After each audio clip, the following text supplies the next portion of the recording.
হাতে আমরা সবাই খাবো খাবার। দুই তিনে ছয়,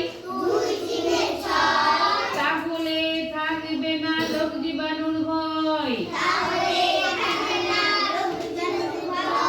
দুই চারে আট, নিজের কাজ নিজে করলে তবে হবে স্মার্ট। দুই পাঁচে দশ,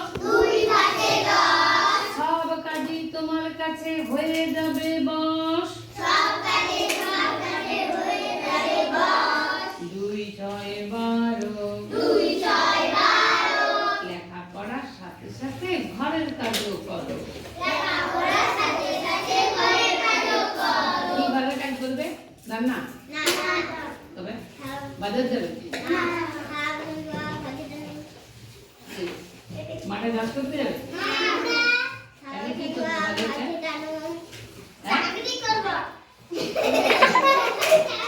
বলে আর মা বলছে একটু বাতিয়ে দে,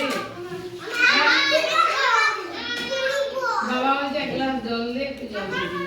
এই সব ছোট ছোট। দুই সাতটি 14, সবখানে সবার কাছে হতে হবে ভদ্র।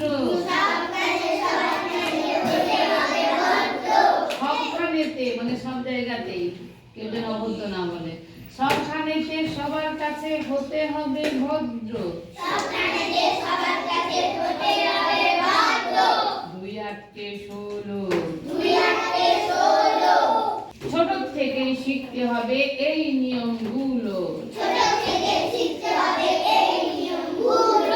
দুই নয় 18, প্রতিদিন নিয়ম করে পড়া করবে পাঠেরও। মানে বইয়ের পড়ানো কি রে মজা বুঝি কেন? প্রতিদিন নিয়ম করে পড়া করবে পাঠেরও। দুই দশে 20, তাহলেই পূর্ণ হবে তোমার জ্ঞানের ঝুড়ি। তাহলে লেখাপড়াও শিখলে, ঘরের কাজও করলে, ভদ্র হলে, তবে তো। এরপরে কোশ্চেন দেবো, আর আমি কোশ্চেন